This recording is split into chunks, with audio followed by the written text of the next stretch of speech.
మచిలీపట్నంలో టీడీపీ జనసేన నాయకుల మధ్య మట్టి తవ్వకాల చిచ్చురేగింది. బందర్ మండలం గోపువానిపాలెంలో మట్టి తరలింపును అడ్డుకోవడం ఉద్రిక్తతలకు దారితీసింది. ఈ క్రమంలో జనసేన ఇన్ఛార్జ్ బండి రామకృష్ణ పిఏ మైకేల్పై టీడీపీ నేతలు దాడి చేశారని జనసేన నేతలు ఆరోపిస్తున్నారు.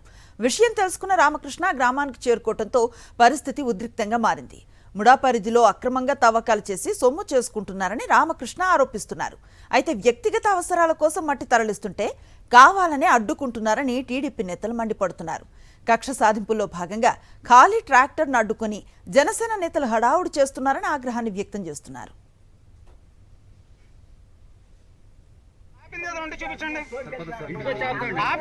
చూపించండి అన్న మా ఊరు సంతూరు వచ్చి మా ఇంటి ముందు బళ్ళు వస్తారా కనబడుతున్నాం మేము.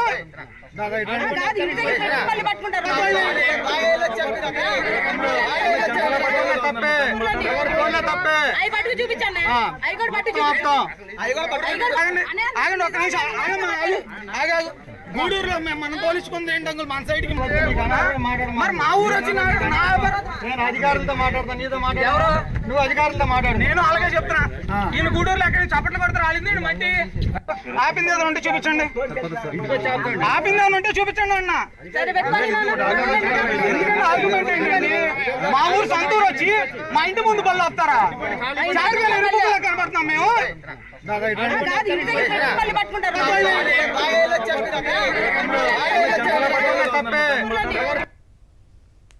ఇది ఎక్కడ అన్యాయం అండి. ఇది మాకు ఇంటి దగ్గర పెట్టిన బండి తీసుకెళ్లిపోయి మట్టి తోలారని పట్టుకుంటున్నారు కదా, మరి పక్క ఊర్లు తోలుతున్నారు. ఏం చేస్తున్నారు మీరు?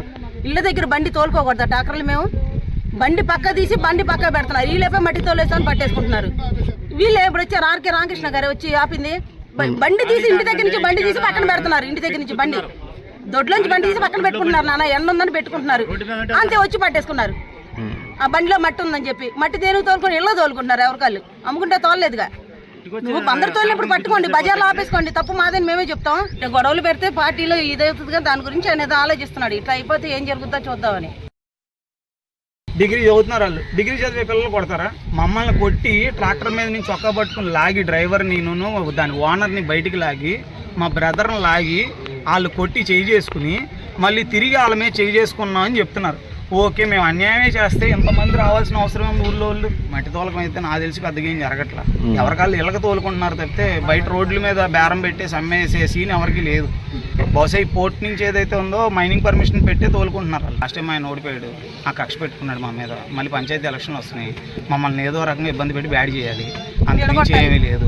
మా ఊరిలో ఉన్న జనాల్ని రెండు భాగాలు చేసి ఇప్పుడు జనసేన వాళ్ళు టీడీపీ వాళ్ళు అందరూ కలిసి ఉన్నారు కాబట్టి మేమంతా ఫ్యామిలీలో ఉంటున్నాం. పార్టీ సంబంధం లేకుండా వైసీపీ వాళ్ళు కానీ టీడీపీ వాళ్ళు కానీ జనసేన వాళ్ళు కానీ ఎటువంటి ఇంటర్నల్ గొడవలు లేకుండా ఎక్కడ కూడా చిన్న డిస్టర్బెన్స్ లేకుండా మేము అంతా కలిసి ఉంటున్నాం. దాన్ని పాడు చేయడానికి వచ్చాడు తప్పితే ఏమీ లేదు. మరి ఎవరి సలహా ఆయన వచ్చాడో ఆయన మనకైతే అర్థం కావట్లేదు. ఆపింది ఏదో ఉంటే చూపించండి, ఆపింది ఏదో ఉంటే చూపించండి అన్న. ఆర్గ్యుమెంట్ ఏంటండి? మా ఊరు సంతూరు వచ్చి మా ఇంటి ముందు బళ్ళు వస్తారా కనబడుతున్నాం మేము. పట్టుకుంటారు